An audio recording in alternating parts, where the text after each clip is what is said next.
Hello everyone, welcome to Advait education, straight way to government job. मैं हूं आपका host और दोस्त सिद्धार्थ पांडे। अगर आप गवर्नमेंट जॉब के लिए प्रिपरेशन कर रहे हैं और कॉन्सेप्चुअल तरीके से पढ़ना चाहते हैं तो आप बिल्कुल सही प्लेटफॉर्म पर हैं। मैं खास आपके लिए लेकर के आ रहा हूं सिद्धार्थ की रीजनिंग सीरीज, जहां हम रीजनिंग में आने वाले हर एक टॉपिक को बेसिक से लेकर के एडवांस लेवल तक डिस्कस करेंगे। तो चलिए शुरू करते हैं बिना किसी देरी के। आज का हमारा नया टॉपिक कैलेंडर्स। तो चलिए हम बात करते हैं कैलेंडर के बारे में। देखिए, कैलेंडर जो है, कैलेंडर में दिन होते हैं, कुछ दिन मिलकर के सप्ताह बनाते हैं, सप्ताह मिलकर के महीने बनाते हैं, महीने मिलकर के साल यानी कि ईयर बनाते हैं, और ईयर मिलकर के शताब्दी यानी कि सेंचुरी बनाते हैं। ठीक है, तो सबसे छोटा कहां से शुरुआत हो जाती है? आपके दिन से। अब दिन से भी हम छोटा चलेंगे तो फिर बहुत सारी चीजें आ जाएंगी जो मैंने आपको क्लॉक में पढ़ाया, यानी कि फिर आवर्स आएंगे, मिनट्स आएंगे, सेकंड आएंगे, मिनी सेकंड आएंगे, मैक्रो सेकंड आएंगे, बहुत पीछे तक हम जा सकते हैं। ठीक है, तो बेसिकली हम कैलेंडर में days, week, month, year, leap year, century year, इन सभी चीजों के बारे में डिस्कशन करेंगे। ठीक है, परीक्षा में कई बार सवाल पूछा गया है कि सबसे पहला कैलेंडर किसने बनाया था। ठीक, तो देखिए उसके दो आंसर्स भी हो सकते हैं। यदि ऑप्शन में जूलियस सीजर अवेलेबल है तो आप जूलियस सीजर को मार्क कर सकते हैं, अन्यथा हमें पॉप ग्रेगरी, जिन्होंने 1582 में इनके कैलेंडर को मान्यता मिली थी, आप इनके नाम को चूज कर सकते हैं। ठीक है, सभी धर्मों के अपने अपने अलग अलग कैलेंडर भी होते हैं, जैसे कि हमारा शक संवत और विक्रम संवत। तो इस प्रकार से धार्मिक कैलेंडर्स भी अलग अलग होते हैं। लेकिन ग्रेगोरियन ने जो कैलेंडर बनाया उसे पूरे विश्व के सभी धर्मों ने, सभी सरकारों ने एक प्रॉपर मान्यता दी कि हाँ, हम इस कैलेंडर के मुताबिक काम करना शुरू करेंगे। तो आप के घरों में जो कैलेंडर है वो ग्रेगोरियन का ही कैलेंडर। ठीक है, मैं आपको फिर से बताता हूं। कैलेंडर में हम डेज से शुरू करेंगे, डेज होगा, है ना, और डेज ही मिलकर के बनाते हैं क्या? वीक। ठीक है, 7 डेज मिलकर के क्या बनाते हैं? 1 वीक। क्लियर? और 4 वीक्स मिलकर के क्या बनाएंगे? मंथ बनाएंगे। और 12 मंथ मिलकर के क्या बनाएंगे? ईयर बना लेंगे। ठीक है, और 100 ईयर मिलकर के क्या बना लेंगे? सेंचुरी ईयर, यानी कि शताब्दी वर्ष। ठीक है, शताब्दी वर्ष।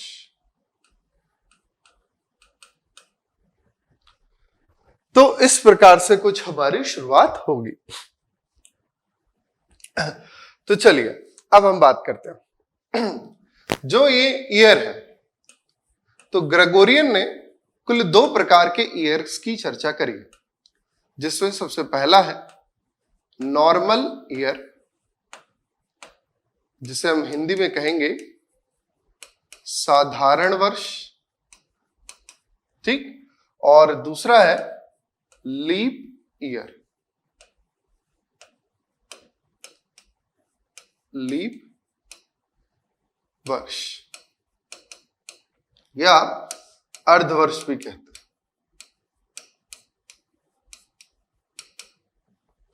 ठीक, तो चाहे नॉर्मल ईयर हो या लीप ईयर हो, ये दोनों आधारित होते हैं सोलर ईयर पर, यानी कि इसे हम हिंदी में कहेंगे सौर वर्ष। इसका क्या मतलब होगा? सोलर ईयर को कहा जाता है पृथ्वी द्वारा सूर्य का एक परिक्रमा पूर्ण करने में लिया गया समय। Clear? The revolutionary time of earth around the sun. पृथ्वी द्वारा सूर्य का एक परिक्रमा पूरा करने में लिया गया समय। और ये समय कितना है? तो जो सौर वर्ष का समय है ये है कुल 365 दिन, 5 घंटे, 48 मिनट और 47.5 सेकंड। ये वो टाइम है जहां पृथ्वी सूर्य का एक परिक्रमा पूरा कर लेती है। बात क्लियर हुई? तो जब ग्रेगोरियन ने जो कैलेंडर बनाया उन्होंने क्या किया कि इस नॉर्मल ईयर में कुल 365 दिन रखे और इस लीप ईयर में कुल 366 दिन रखे। ऐसा क्यों किया, अभी हम उस पर चर्चा करते हैं कि आखिर उन्होंने ऐसा क्यों किया। ठीक है, तो किसी साधारण वर्ष में 365 दिन रखे और किसी लीप वर्ष में 366 दिन रखे। यानी कि हमारे लीप ईयर में नॉर्मल ईयर की तुलना में +1 डे एक्स्ट्रा होता है। ठीक है, एक्स्ट्रा होता है, ज्यादा माना जाता है। लेकिन जरा ये जो सोलर ईयर है इसमें तो हमारे पास कुल 365 दिन के साथ साथ 5 घंटे 48 मिनट और 47.5 सेकंड भी है।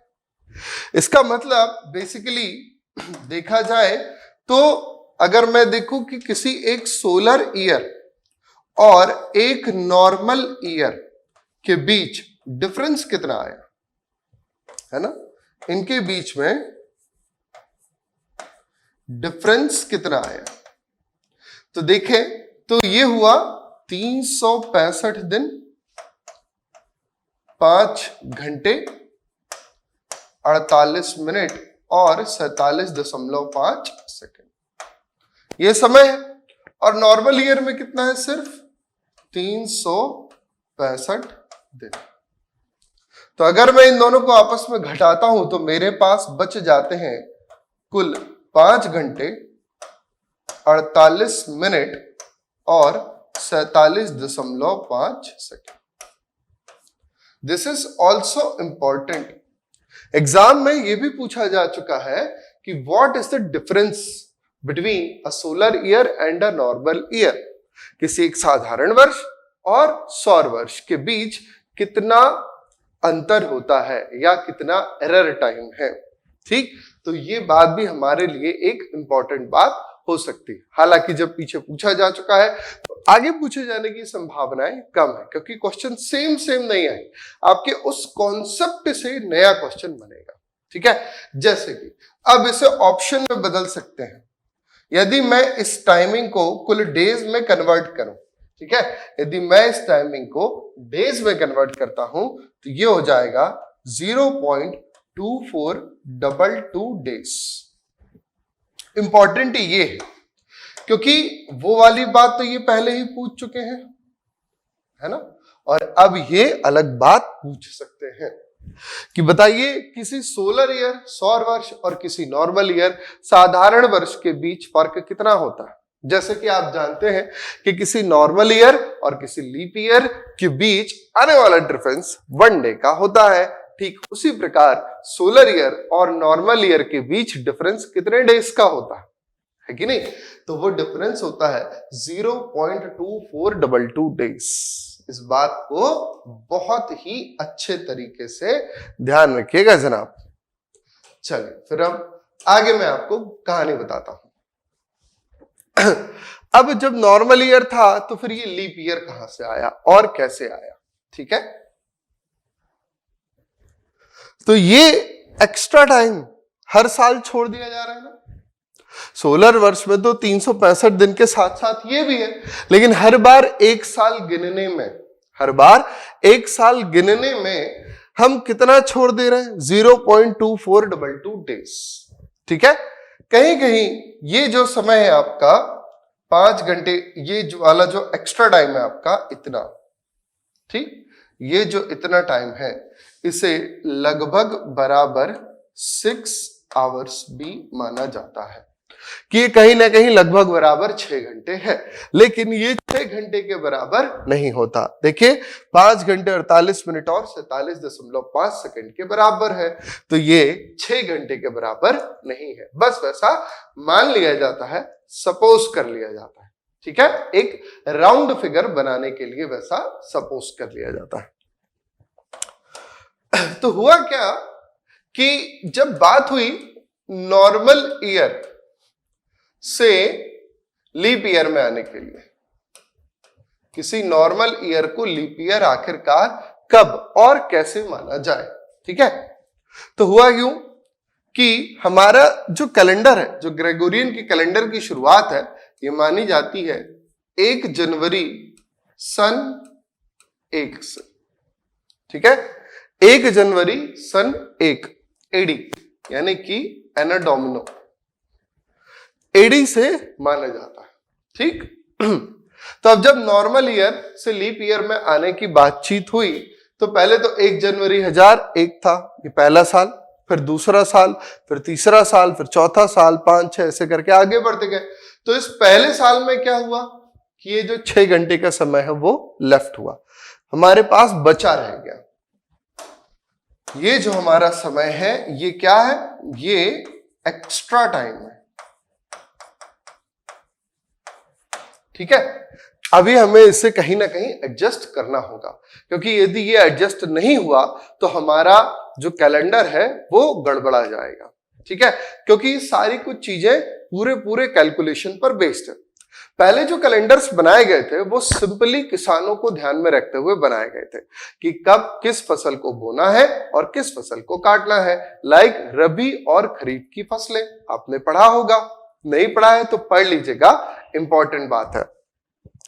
तो हमारे पास इस 6 आवर्स का टाइम क्या है, एक्स्ट्रा टाइम है, क्योंकि यदि हमने इस 6 आवर के टाइम को एडजस्ट नहीं किया तो आगे चल करके हमारी कैलकुलेशन और रियलिस्टिक कैलकुलेशन के बीच डिफरेंस आ जाएगा, जिससे हमारी बहुत सी चीजें गड़बड़ा जाएंगी, जैसे सर्दियों का आना जाना या मौसम विभाग की जानकारी, वेदर कंडीशंस की जो प्रॉब्लम्स है, सॉल्यूशंस है, वो सारी चीजें गड़बड़ होने लग जाएंगी। और इवन हमारे जो रॉकेट लॉन्चेस होते हैं, इन सब चीजों में भी परिवर्तन आएगा, ठीक।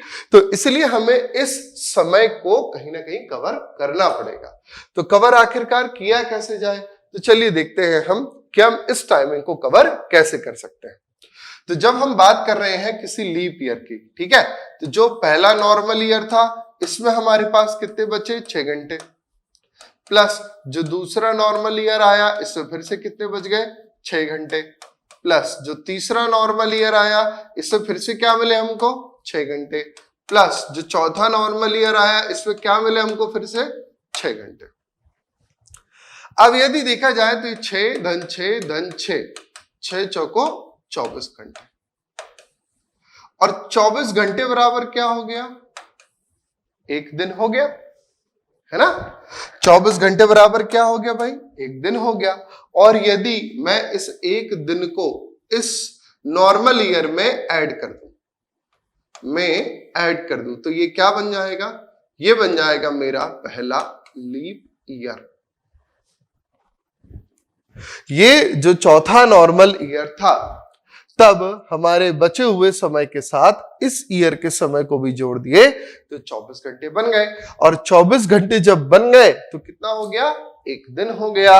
और 1 दिन को हमने इसमें जोड़ दिया तो जो हमारा चौथा नॉर्मल ईयर है, अब वो नॉर्मल ईयर नहीं रह जाएगा, वो क्या बन जाएगा, एक लीप ईयर बन जाएगा, ठीक। तो यहीं से हमारे पास में एक बहुत शानदार सा नोट लिखिएगा, कहा गया कि इफ एनी, या इफ को हटा देते हैं अपन,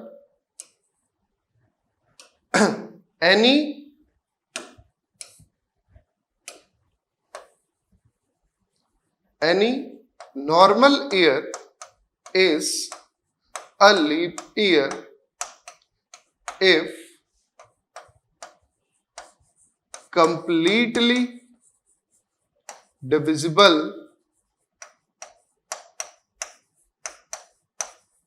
by 4, ठीक। कोई भी साधारण वर्ष एक लीप वर्ष है यदि वह 4 से पूर्णतः विभाजित हो, ठीक है। कैसा, 4 से पूर्णतः विभाजित हो। बात समझे, कोई भी नॉर्मल ईयर लीप ईयर कहलाएगा यदि वह 4 से पूर्णतः विभाजित हो। पॉइंट क्लियर हुआ, क्योंकि हर चौथे वर्ष में जो हमारे पास एक्स्ट्रा टाइम बचता है 6 घंटे का, वो कवर हो जाता है, क्लियर।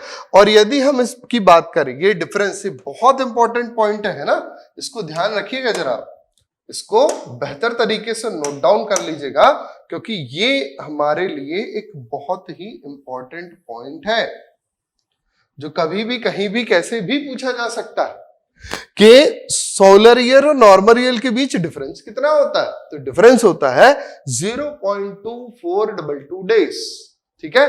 और अगर इसे मैं 6 घंटे मान रहा हूं तो देखिए ये कितने वर्षों में कंप्लीट हो रहा है, 4 वर्षों में, ठीक। तो ध्यान रखिएगा जनाब कि सोलर ईयर और नॉर्मल ईयर के बीच आने वाले डिफरेंस को कवर करने के लिए हमें कुल 4 वर्षों की आवश्यकता होगी, ठीक। हर चौथे साल हम सोलर ईयर का वो छूटा हुआ समय या एक्स्ट्रा टाइम को हम कवर कर देंगे और हमारा कैलेंडर बराबर चलने लग जाएगा। जब बराबर चलने लग गया, कुछ समय बीता, लेकिन उसके बाद फिर से कैलेंडर में कुछ कुछ गड़बड़ियां आना शुरू हो गई।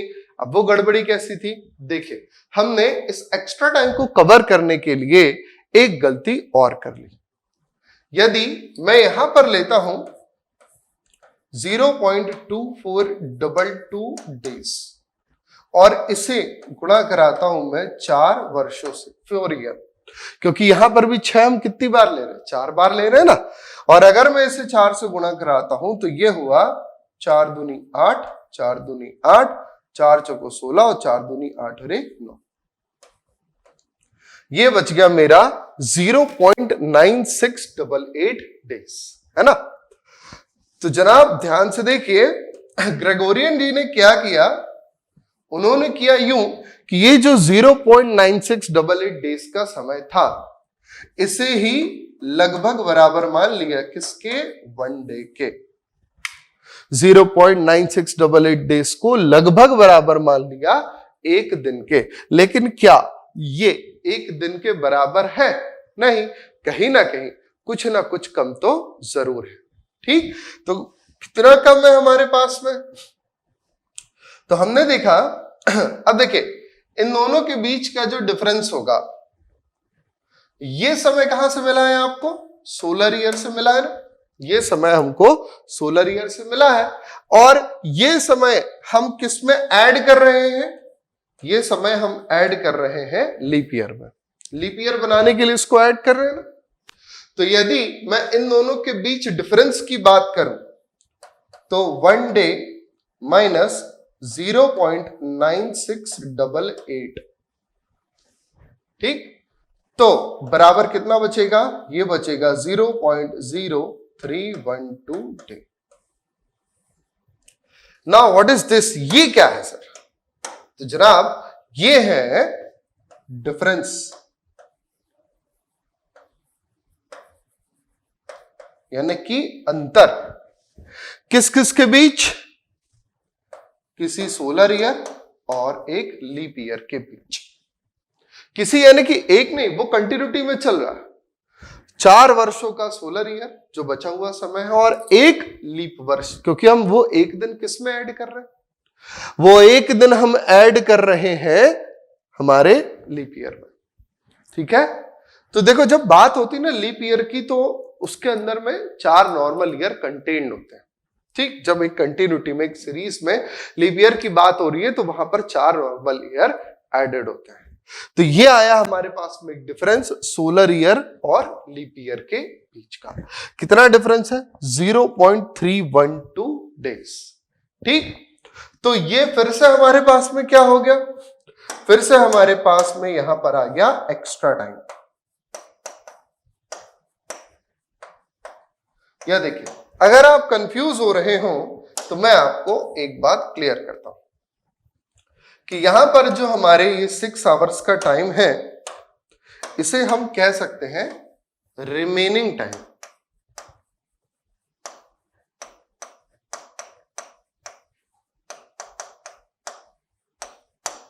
ये हमारा रिमेनिंग टाइम, क्योंकि हम क्या कर रहे थे, किसी सोलर ईयर से नॉर्मल ईयर को काउंट करने पर हम इस समय को छोड़ दे रहे थे, छोड़ रहा था ना, तो रिमेन होता गया, बचता चला गया और आखिरकार बचते बचते कितना हो गया, 24 घंटे हो गया, एक दिन मान के हमने उसको कवर कर लिया।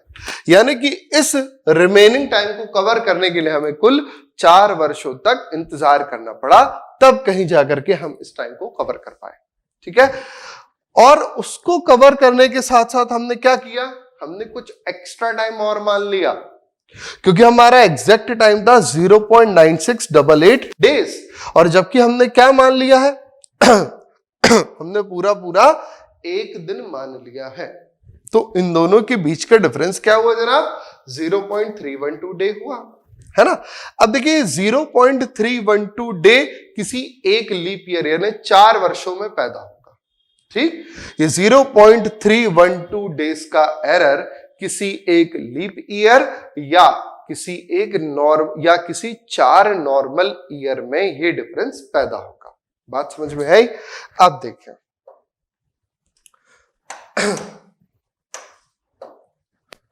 तो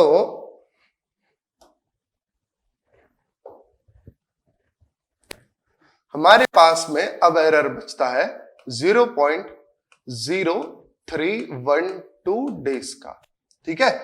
और ये एरर कितनी दिनों में बन रहा है? एक लीप ईयर में आ रहा है, या हम कह सकते हैं कुल 4 नॉर्मल ईयर बीतने पर हमारे पास ये टाइम एक्स्ट्रा हो जा रहा है, ठीक। तो 1-2 ईयर में तो इसमें कोई फर्क नहीं पड़ेगा, ठीक है। लेकिन यदि मैं इस 0.0312 डेज के समय को गुणा करा दूं कुल 100 लीप ईयर से, कितने से? कुल 100 लीप ईयर। जब 100 लीप ईयर होंगे, ठीक है, तो फिर ये कितने हो जाएगा? 100 लीप ईयर होने पर ये हो जाएगा 3.12 डे। 100 लीप ईयर के बीतने पर हमारा कैलेंडर कितना आगे बढ़ जाएगा? 3.12 डे आगे बढ़ जाएगा। तो हमारे कैलेंडर में फिर से मिस्टेक हो जाएगी ना, तो फिर हमें क्या करना पड़ेगा? हमें इसे भी कवर करना पड़ेगा, ठीक है। और ये भी क्या है? बेसिकली ये भी एक एरर ही तो है ना, किसी सेंचुरी ईयर में, है ना, और किसमें? सोलर ईयर में। The difference between century year and a solar year, ये भी हम कह सकते हैं, ठीक। तो इसको कवर करने के लिए हम क्या करेंगे? तो इसे कवर करने के लिए ही एक बात, क्या बात है? अब वो मैं आपको आगे बताऊंगा। इसको कवर करने के लिए नोट कहता है कि any century year is leap year if completely divisible by 400। ठीक है, ध्यान से देखिएगा, हमने सबसे पहला नोट बनाया था कि any normal year is a leap year if completely divisible by 4, है ना। Any normal year is a leap year if completely divisible by 4, यही है ना। एनी नॉर्मल ईयर, कोई भी साधारण वर्ष लीप वर्ष कब माना जाएगा? जब वह 4 से पूर्णतः विभाजित हो तब माना जाएगा, है ना। और इसी के बाद हमारा अगला नोट क्या बना? अगला नोट बना हमारा कि any century year is a leap year if completely divisible by 400, जब पूर्णतः 400 से विभाजित हो, ठीक है। जब पूर्णतः 400 से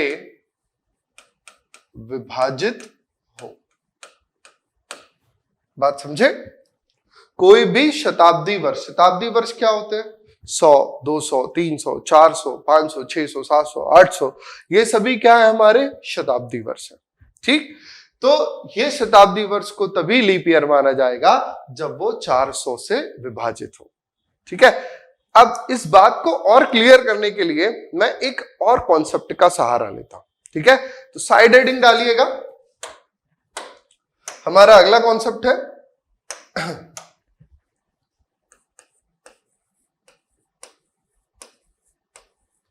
नंबर ऑफ ऑड डेज। तो ये ऑड वो इवन ऑड वाला नहीं है, सम विषम।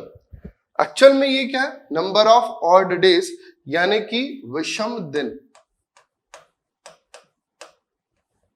विषम दिन। अब ये क्या कहानी आएगी सर? जरा आप देखिए, मैंने आपको सबसे शुरुआत में बताया कि कुछ दिन मिलकर के हफ्ता बनाते हैं, कुछ हफ्ते मिलकर के महीने बनाते हैं, कुछ महीने मिलकर के साल बनाते हैं, कुछ साल मिलकर के सेंचुरी ईयर बनाते हैं, है ना? तो दिन कितने हैं? दिन है 7। 7 दिन मिलकर के क्या बना लेते हैं? एक सप्ताह बना लेते हैं। और बाकी के दिन जो बच गए, जो 7 दिन का एक कॉम्बो नहीं बना पाए, तो जो 7 दिन का एक कॉम्बो नहीं बना पाएंगे वही क्या कहलाएंगे आपके? Very good. तो देखिए, नंबर ऑफ ऑड डेज के कॉन्सेप्ट को मैं आपको और बेहतर तरीके से समझाने के लिए एक वीक साइकिल बना देता हूं, तो आपको ये बात और बेहतर और आसानी तरीके से समझ में आ जाएगी। ये हमारा एक वीक साइकिल, ठीक है? अब इसमें हम ले लेते हैं यहां पर एक पॉइंट, यहां पर दूसरा पॉइंट, ये तीसरा पॉइंट, ये चौथा पॉइंट, ये चौथा पॉइंट है, यहां 5वां पॉइंट है, ये 6वां पॉइंट है और ये एक 7वां पॉइंट है, ठीक है? अब देखिए, यहां पर लिखा हमने 0 और कहा कि यहां पर होगा संडे यानी कि रविवार। यहां हमने लिखा 1 और कहा कि ये होगा मंडे यानी कि सोमवार, ठीक है? यहां लिखा हमने 2 यानी कि ये क्या है? ट्यूसडे है, मंगलवार है। ये मत समझिएगा कि ये इंफॉर्मेशन इंपॉर्टेंट नहीं है, पूरा कैलेंडर आगे चल करके इसी साइकिल पर बेस्ड हो जाएगा, ध्यान से समझिएगा। यहां हमने लिखा 3 और ये बना हमारा वेडनेसडे यानी कि बुधवार, ठीक? फिर हमने लिखा 4 यानी कि थर्सडे और हिंदी में क्या कहेंगे? गुरुवार। इसको बना लीजिएगा मेरे साथ, ठीक है? 5वां हमने लिखा क्या होगा? फ्राइडे यानी कि शुक्रवार। हाँ भाई, जुम्मा भी बोल सकते हैं, आप में से कुछ लोग मन में आया होगा, जुम्मा शुक्रवार बोल सकते। 6वां यहां पर लिखा हमने सैटरडे यानी कि शनिवार, ठीक है? ये क्या है?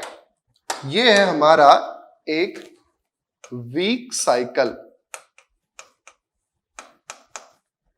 जिसमें होते हैं कुल 7 वीक डेज। फिर क्या होता है? कुल 7 वीक डेज। भूलिएगा मत ये हम क्यों पढ़ रहे हैं, ये हम इस बात को जानने के लिए पढ़ रहे हैं कि any century year is leap year if completely divisible by 400। आखिर इस नंबर 400 ही क्यों है? इस 3.12 दिन जो हमारा एरर टाइम है, इसे कवर करने के लिए हमें 400 वर्षों तक इंतजार क्यों करना पड़ेगा? इस बात को समझने के लिए ही मैं आपको सिखा रहा हूं नंबर ऑफ ऑड डेज का कंसेप्ट, ठीक है? फिर हम इसको वहां पर अप्लाई करेंगे। तो ये है हमारा 1 वीक साइकिल यानी कि 7 वीक डेज। अब देखिए, प्रश्न ने कहा कि find the number of odd days in 25 days। कुल मिला करके 25 दिनों में, कुल मिला करके 25 दिनों में नंबर ऑफ ऑड डेज की संख्या बताइए, ठीक? तो यहां पर नंबर ऑफ ऑड डेज निकालने का तरीका होता है कि गिवन डेज, दिए गए दिन में हम भाग दे देंगे वीक डेज से, यानी कि साप्ताहिक दिन। भाग देने पर जो कोशिएंट आएगा, कोशिएंट को हम क्या कहते हैं भाई? भागफल कहते हैं, है ना? जो क्वोशिएंट आएगा ये क्या बनाएंगे, वीक बनाएंगे, सप्ताह बनाएंगे, प्लस जो रिमाइंडर बचेगा, रिमाइंडर को हम हिंदी में क्या कहते हैं दोस्त, शेषफल।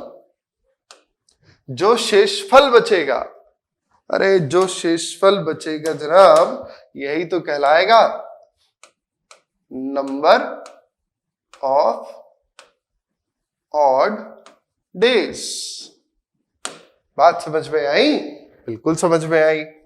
तो अब गिवन डेज जनाब कितने हैं हमारे पास, यहां पर देखिए 25 डेज है, तो यहां पर हमने लिख लिया 25।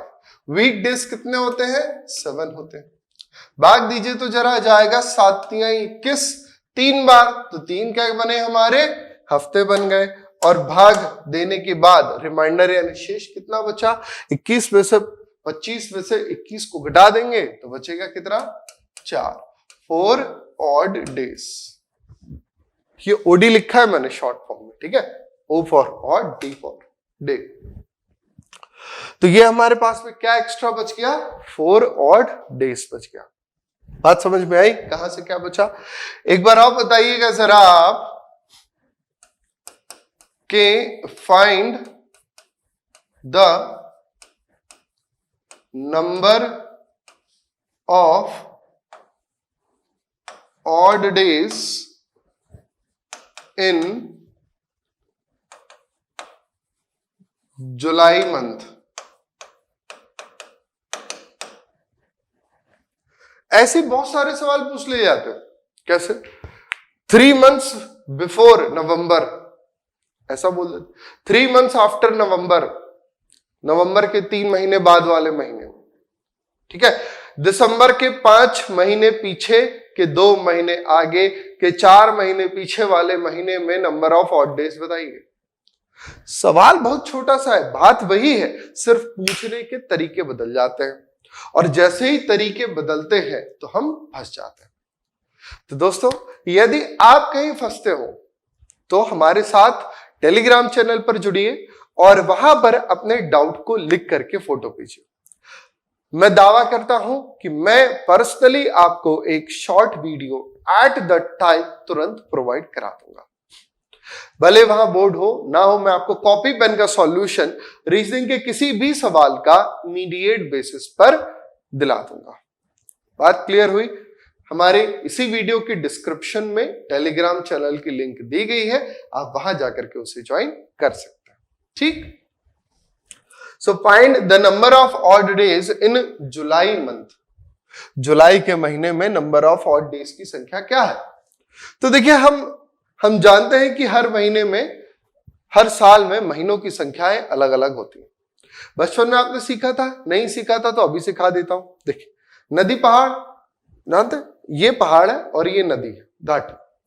तो जहां जहां पहाड़ है उन सब में 31 दिन, जहां जहां नदी है वहां पर सब में 30 दिन। तो जनवरी, फरवरी, मार्च, अप्रैल, मई, जून, जुलाई, जुलाई ऊपर आया ना, यानी कितने दिन हो गए, 31 दिन हो गए। तो हमारे पास जुलाई के महीने में हो गए 31 दिन, ठीक। और हमारे वीक डेज हम जानते हैं कितने हैं, 7। भाग दे देंगे तो कितना हो जाएगा, 4 हफ्ते, प्लस, तो ये तो हो गया भाई 7 चौको 28, प्लस रिमाइंडर में कितना बचा, फिर से 3 ऑड डेज। तो भैया जुलाई के महीने में कितने ऑड डेज बने, 3। अब देखिए और प्रश्न कैसे बोल दिया जाता है, बताइए कि फरवरी के महीने में कुल कितने ऑड डेज हैं। अब जैसे ही इन्हें बोला फरवरी का महीना, तो फिर हो गई समस्या। क्यों, क्योंकि किसी नॉर्मल ईयर की जो फरवरी है उसमें तो 28 दिन होते हैं, लेकिन किसी लीप ईयर की फरवरी में हो जाते हैं 29 दिन। तो बताएं किसका। तो देखिए, यदि नॉर्मल ईयर का है तो फिर 0 ऑड डेज, 7 चौको 28 बचेगा ही नहीं, और यदि लीप ईयर की है तो फिर 1 ऑड। तो आप आंसर में क्या लगा सकते हैं, इधर 0 और 1 मार्क कर सकते हैं कि फरवरी के महीने में या तो 0 डेज होंगे और या तो फिर 1 ऑड डे होगा। पॉइंट क्लियर हो गया? ठीक है, तो यहां तक तो हम समझ गए। अब देखिए, अब हम आगे बढ़ते हैं और इस प्रश्न का जवाब देने की कोशिश करते हैं। किस प्रश्न का? हमसे पूछा गया, बताइए कि किसी एक नॉर्मल ईयर में कितने नंबर ऑफ ऑड डेज होंगे। ठीक है, तो गिवन डेज, किसी एक साधारण ईयर में हमने देखा था शुरुआत में ही कितने दिन थे, 365 दिन थे। और वीक डेज की संख्या कितनी है? 7। वीक डेज की संख्या कितनी है जनाब? 7 है। भाग तो दीजिए जरा, तो ये जाएगा 7 परा 35, 5 बार बचा 1, तो 7 दूनी 14, 52 क्या बने? 52 बन गए सप्ताह, हफ्ते, है ना। 52 बन गए हमारे सप्ताह, हफ्ते। और रिमाइंडर में क्या बचा? तो हमने कहा +1 ऑड डे। तो इस बात को एकदम नोट डाउन कर लीजिए, बॉक्स बना के स्टार लगा दीजिए और लिख लीजिए जनाब कि किसी एक नॉर्मल ईयर यानी कि साधारण वर्ष में सिर्फ एक विषम दिन ही होता है। ठीक है, चलो, तो अब हम निकालते हैं कि यदि हम बात करें किसी एक लीप ईयर में, किसी एक लीप वर्ष में कुल कितने ऑड डेज होते हैं।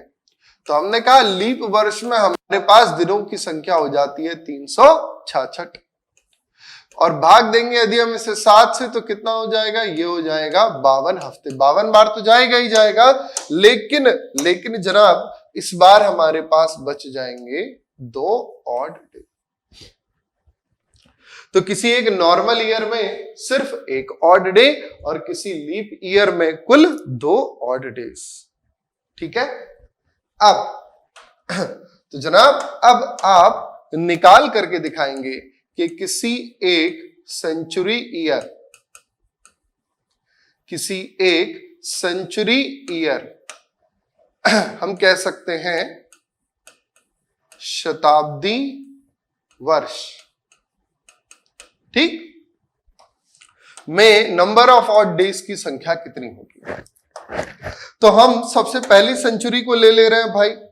ठीक है, सबसे पहली सेंचुरी को ले रहे हैं यानी कि 100 वर्ष, 100 ईयर। और अब हम इसमें निकालते हैं कि कितने ऑड डेज आएंगे। ठीक, मैं आपको फिर से याद दिला देता हूं कि हम ये सारी चीजें पढ़ क्यों रहे हैं। हम ये सारी चीजें पढ़ रहे हैं इस बात का जवाब देने के लिए कि any century year is leap year if completely divisible by 400। कोई भी शताब्दी वर्ष लीप वर्ष तभी माना जाएगा, कोई भी शताब्दी वर्ष लीप वर्ष तभी माना जाएगा जब वो किससे विभाजित हो रहा हो? 400 से पूर्णता विभाजित हो रहा हो। ठीक है, तभी माना जाएगा। अच्छा, विभाज्यता के नियम पढ़ाने की तो जरूरत नहीं है ना, वो वैसे भी हमारे सौरभ सर हैं, वो आपको वो सारी चीजें डिस्कस में या डिटेल्स में बता देंगे कि विभाज्यता के नियम क्या है और कैसे हैं। बस समय से हर लाइव सेशन को आप अटेंड करते रहिए। हर एक mini marathon, long marathon, 12 hour marathon आपके लिए बहुत ज्यादा इंपॉर्टेंट है। चैनल की लिंक पर जाइए, प्लेलिस्ट में देखिए, जो हमारे लाइव सेशंस हैं उनकी आप खासियत को देखिए, महसूस कीजिए कि जो लाइव सेशंस होते हैं, जो लाइव डिस्कशन होता है, उसमें कैसी एनर्जी होती है। जब 1000, 2000, 5000 बच्चे एक साथ मिलकर के पढ़ रहे होते हैं और उन्हें एक बेहतर कंटेंट मिलता जाता है, तो वो फीलिंग कैसी होती है। ठीक है, तो आपको कोई भी लाइव सेशन मिस नहीं करना है, ध्यान रखिएगा। हमें इस बात के बारे में जवाब निकालना है भाई। ठीक है, इसीलिए हम ये सारी कुछ चीजें निकाल रहे हैं। तो हम बात करते हैं सेंचुरी ईयर की। सेंचुरी ईयर में तो सबसे पहले हम ये देखें कि इस 100 वर्षों में कुल कितने नॉर्मल ईयर होंगे और कुल कितने लीप ईयर होंगे। ठीक, तो हमने ये पढ़ा था कि कोई भी ईयर जो 4 से पूर्णता विभाजित हो, ये क्या है? 100 ईयर है, 1 से लेकर के 100 तक, 1 2 3 4 5 6 7 8 20 50 70 80 90 100 में लगा धागा, चोर निकल के भागा। तो देखिए यहां पर पूरे 100 वर्ष लिए गए हैं।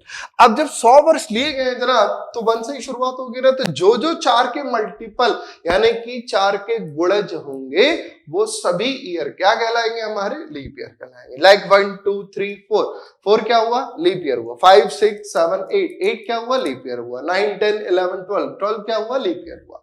जस्ट कंटिन्यूटी में तो सीधा सीधा 4 से भाग दे देते हैं। 25 चौको 100, भाग कितनी बार जाएगा जनाब, 25 बार जाएगा। तो 25 क्या हुए, लीप ईयर, और बाकी के बचे क्या हुए, नॉर्मल ईयर, है ना। लेकिन हमने ऊपर एक नोट लिखा था कि कोई भी सेंचुरी ईयर, शताब्दी वर्ष, लीप ईयर कब माना जाता है, जब वह 400 से पूर्णतः विभाजित हो। जब वह 400 से पूर्णतः विभाजित हो। तो क्या 100 में 400 का भाग जा सकता है, नहीं जा सकता। 100 में 400 से भाग नहीं जा सकता। तो इसीलिए जो हमारा 100वां वर्ष होगा वो क्या होगा, वो नॉर्मल नहीं, वो लीप नहीं, वो एक नॉर्मल ईयर होगा। समझिए मैं क्या कहना चाह रहा हूं।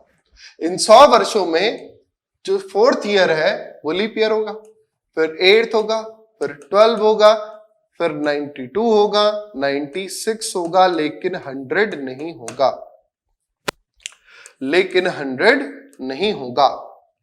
क्यों नहीं होगा, ऊपर रीजन मैंने लिखा हुआ है नोट। अरे सर उसी रीजन के बारे में तो हम जान रहे थे कि आखिर वो होता कैसे है। सब्र रखिए जरा, वीडियो को आखिरी तक जरूर देखें, तभी आपको समझ में आ पाएगा कि आखिरकार 400 नंबर ही क्यों लिया गया है। अभी उसको आधार मान करके आगे बढ़िए, फिर मैं आपको रिवर्स फ्लैशबैक में लेकर के आके दिखा दूंगा कि ऐसा इसलिए कहा जाता है। समझे जना। तो चलिए इस प्रकार से यदि देखा जाए तो फिर बात क्या बनी, बात ये बनी कि यहां 25 नहीं, यहां होंगे सिर्फ 24 लीप ईयर, क्योंकि 100 को तो हमको लीप काउंट करना ही नहीं, हमें क्या काउंट करना है, नॉर्मल काउंट करना है जनाब। तो नॉर्मल काउंट करना है तो ये 75 से कितना हो जाएगा, ये 75 से हो जाएगा 76, 76 नॉर्मल ईयर। ठीक है। अब हम जानते हैं कि किसी एक नॉर्मल ईयर में, किसी एक साधारण वर्ष में कुल कितने ऑड डेज होते हैं, 1 होते हैं। ठीक है, किसी एक नॉर्मल ईयर में 1 होते हैं। तो 76 में कितने हो जाएंगे जनाब, तो जनाब ये हो जाएंगे 76 ऑड डेज। और यहां पर किसी लीप ईयर में कितने होते हैं, 2 होते हैं। किसी एक लीप ईयर में जनाब 2 ऑड डेज होते हैं।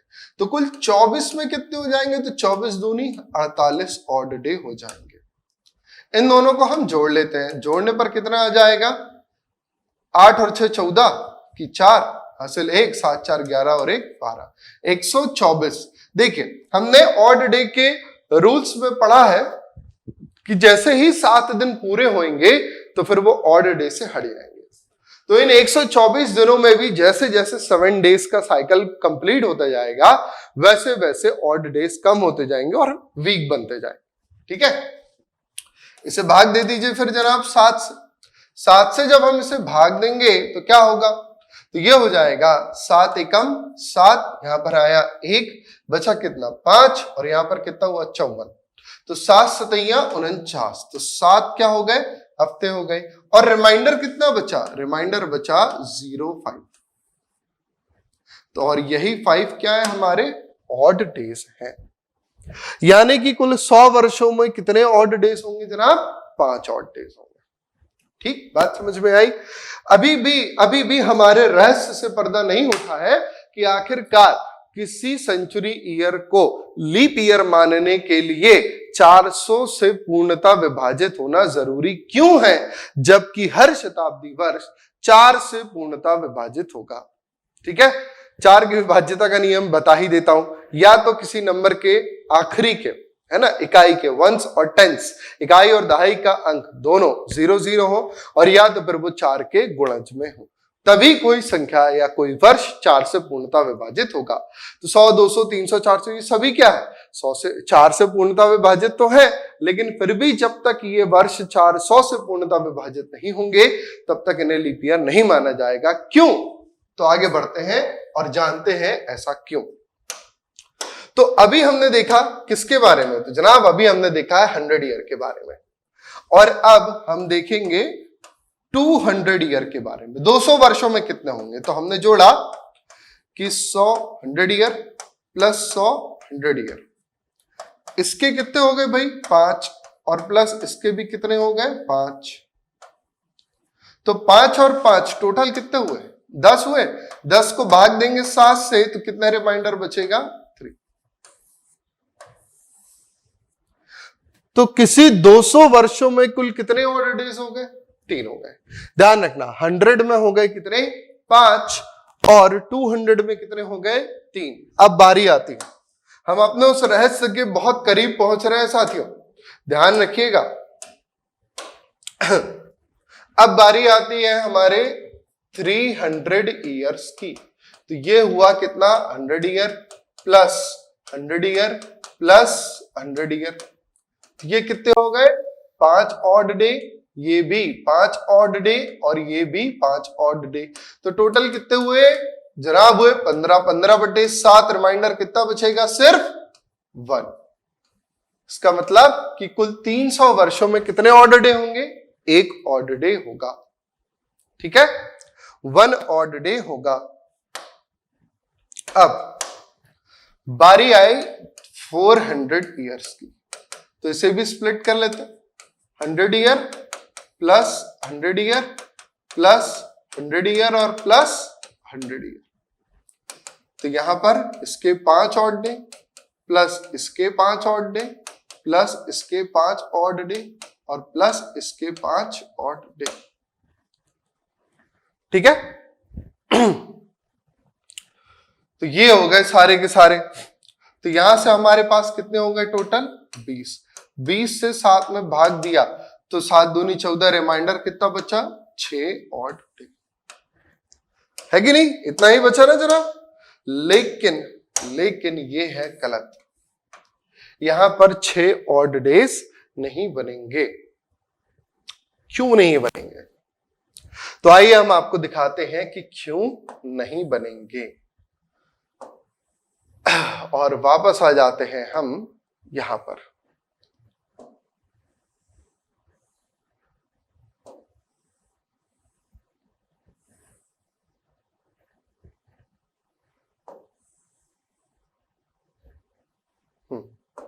ये यहां पर कि any century year is a leap year if completely divisible by 400।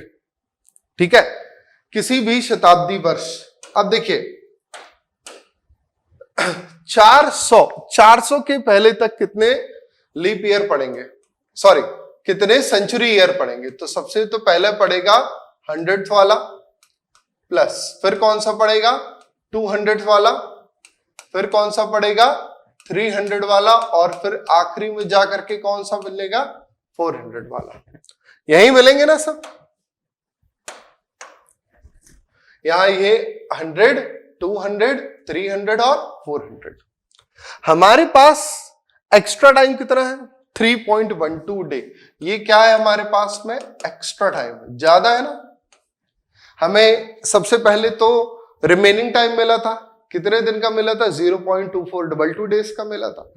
उसे जब हम कवर करने गए तो फिर हमको क्या मिल गया एक्स्ट्रा टाइम मिल गया 0.312 का। ठीक है, और जब हम और आगे बढ़े तो 100 सालों में वो कितना बढ़ गया बन करके 3.12 डेज का। ये वही टाइम है जो एक्स्ट्रा हमारे पास है 0.0312 का, उसे ही 100 से गुणा करा करके तो हमने बनाया। तो ये क्या है हमारे पास एक्स्ट्रा है, तो हमको कहीं ना कहीं इसे घटा करके कम करना होगा। कैसे घटा सकते हैं, तो देखिए इस 100 वर्षों में, इन 100 वर्षों में मैंने क्या कहा था कि यदि मैं 4 से लेकर के 96 तक सबको लीप ईयर मान लू, यानी चौथा, 8वां, 12वां, इन सभी को अगर मैं लीप ईयर मानता हूं तो मेरे पास यहां पर कितने नंबर ऑफ नॉर्मल और नंबर ऑफ लीप ईयर कितने होंगे। तो यहां हो जाएंगे 76 और यहां हो जाएंगे 24। ठीक, यहां पर हो जाएंगे कुल 76 नॉर्मल ईयर और यहां पर हो जाएंगे कुल 24 लीप ईयर। अगर मैं ऐसा मान लेता हूं तो नॉर्मल ईयर और लीप ईयर के बीच डिफरेंस कितना होता है 1 डे का। तो यदि मैंने 100th वाले को लीप ईयर नहीं माना तो कितना डिफरेंस हो जाएगा 1 डे का। और ये 1 डे की टाइमिंग क्या होगी माइनस होगी ना, -1 डे हो गया ना। -1 डे हुआ कि नहीं हुआ। ठीक इसी प्रकार यदि मैं यहां पर भी 24 लीप ईयर लेता हूं तो यहां पर फिर से क्या हुआ, माइनस का 1 डे हो गया। फिर 300 में भी यदि मैं 24 लीप ईयर ही लेता हूं तो फिर कितना हो जाएगा, -1 डे हो जाएगा।